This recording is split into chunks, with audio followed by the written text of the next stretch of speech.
Man, calm down. And we're live streaming now. You're supposed to warn me when we were going live. I mean, Hey, we're live. okay, thanks. That's awfully nice of you. My son is showing me a feature on YouTube for. I mean, I didn't even know you could live stream or go live or whatever. I mean, so it's just we're on TV now, and so anyway.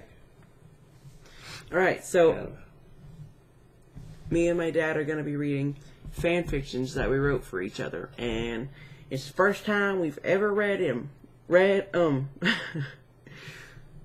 either one of us. So it's going to be fresh and it's going to be new.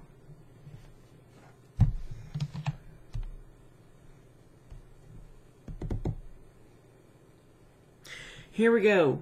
This is by my padre here. Oh, stop. Before we go any further, I find it necessary to mention, by no other source necessary, go subscribe to my father's channel on the YouTubes. Hey, I don't know what I'm doing. My son, he's the internet guy, and he said, hey man, people are making money off of this, and so I said, count me in. So anyway, he made me a channel, and I don't know what I'm doing, but anyway, he goes by the persona Roy Slade on the internet. And he plays a character called Mr. Slade, and he's a school teacher. Roy Slade's first day of school, I think, is what makes it come up. Yeah. Roy Slade. No, Mr. Slade's first day of school. That's what makes it come up. But okay. I'll put your link in the description, so it's fine. Okay. Let's get started. So this is called Rude. The Time I Met Tate. I wrote it. The time I met Tate was a great time. I seen him across the room, and I looked into his very rich blue eyes. I then was drawn to his mesmerizing gaze. Tate seen me looking his way, so he got up and he crossed the room, his eyes never leaving mine. By the time he had made it to me, my entire body was tingling with excitement. Ooh. And when he got to where I was sitting, he continued to look deeply into my looking balls. And that's my eyes. For those who don't know, it's just something I like to call my eyes, because they're balls and I look with them. So I call them balls. Looking balls. Pardon my French. Tate looked at me as he paused for dramatic effect and said, "Good evening, sweetheart. I couldn't help but notice you noticing me, and I gotta tell you, that really got me turned. So I came on over to see you and introduce myself and tell you what I'm all about. I'm all about having a good time with the most beautiful, rambunctious girls in the restaurant. And you're not the most beautiful girl, but you're the one that noticed me. So it looks like you're gonna be my date." It was then that Tate rolled his head back and laughed and laughed and laughed. Oh gosh, did he ever laugh?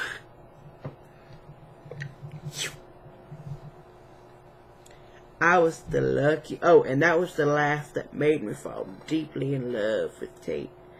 I was the luckiest girl in the whole world. Or restaurant. And Tate knew it. He knew it. Boy, let me tell you, he knew it. So he took full advantage of his advantage over me.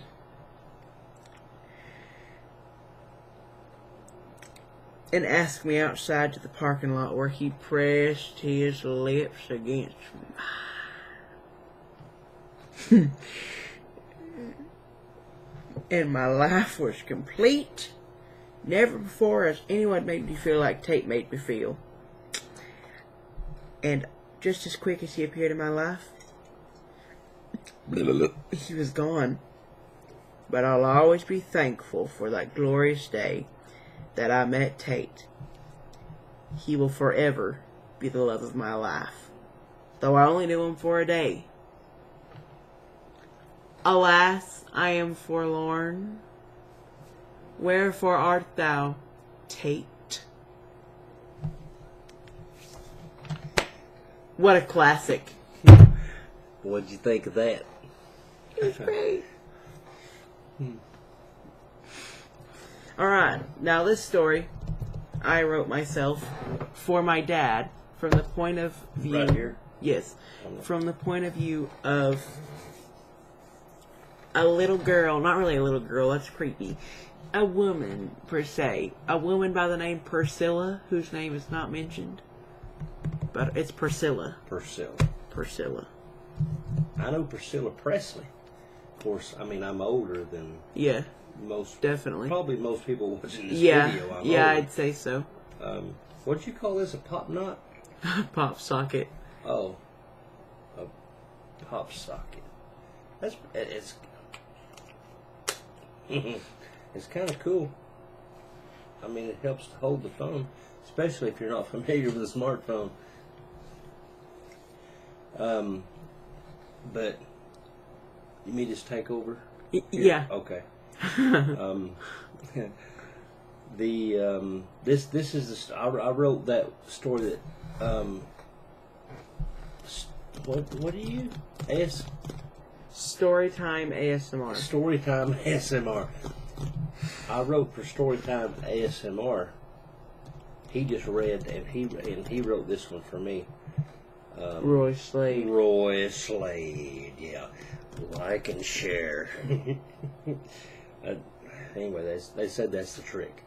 The name of the story is My Trip to Meets R Us.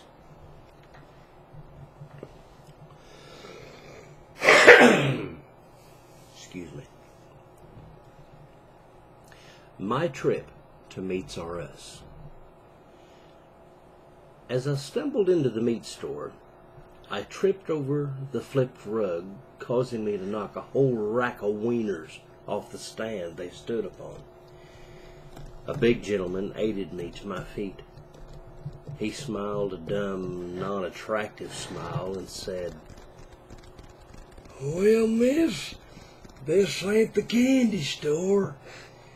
You're too sweet to be in here." I frowned. Ew. As if. Where's your manager?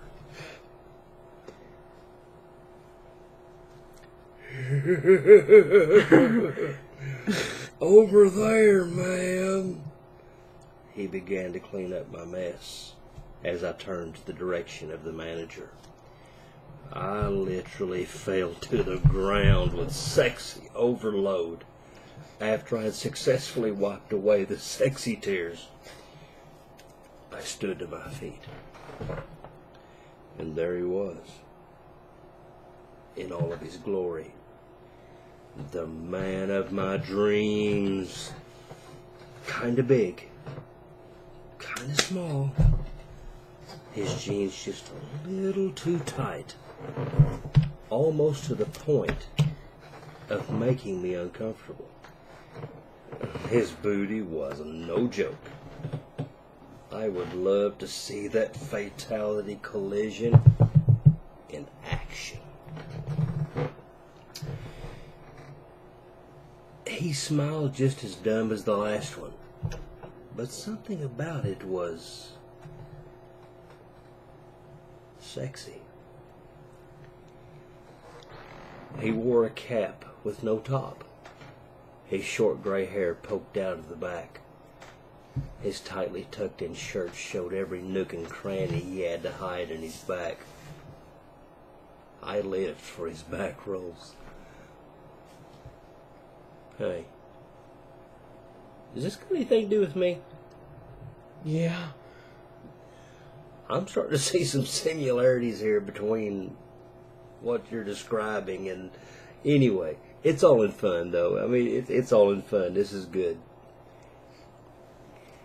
Hey, Missy, he began to gallop around the meat cutter, spanking his own fanny as if it were a horse's. He neighed at me before he finished. What kind of meat you looking for? What do you recommend? He began to shimmy through the racks in a sexy storm of flirtatious twerking. His body slid between the racks with ease. He brought me back a giant piece of ham. This bad boy was roasted in a bag of peanuts, with a lock of my step-cousin's granny's uncle's son's cat hair inside. Even though it sounded sickening, I literally could not say no. His booty overwhelmed me. I'll take all of it. You want it cut? Of course. He turned on one of the deadly machines and slapped the ham right in it. Yeah, doggy! He thrusted with each slice of ham that fell. Show me the money, he cried, while continuing to slice the ham. Part of me wondered where all the bad reviews of this place came from. The sexy was enough for me. After he cut up my ham and he put it in a bag and started to hand it over, I grabbed the bag. He refused. He refused to release it. Let go, please, I said quietly, unable to muster my voice. He then sobbed and passed the food over. What's wrong? I cried out. I'm so tired of cutting the same meat every day. He pulled a gun out. Don't do it, I cried. No one will buy my business. He cried harder. That is until he fired the gun in his mouth. Blood splattered everywhere, except on my free ham.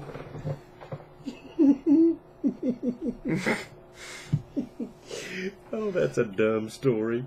I mean, it's good, but I mean, it's just crazy. I mean, go through all that, the guy blows his brains out, and all she can think about is, I got a free ham. Well, shoot, what would you be thinking about? Well, I like ham. I got a free ham. Yeah, because he's dead, and he was the price checker, and he's gone. Yeah. Yeah, so she walked out with a free ham. And it ain't stealing if there's no occupant. If the guy that hands it to you blows his brains out, it's free. It ain't stealing. Alright, guys, I gotta go. That's morbid. Yeah, so anyway. That's what you call... Oh, crap. I forgot. Did you forget to start recording? No, I forgot what it's called. Recording. We're live. Oh, sorry. I forgot again, man. All I do is record. I forgot what it's called, and that's what you call... Entertainment. No. Anyway. Show business. No, stop. Tap dancing. Stop. Catch me on Roy Slade's video. We did a collab on his channel, and I'll see y'all later. Bye.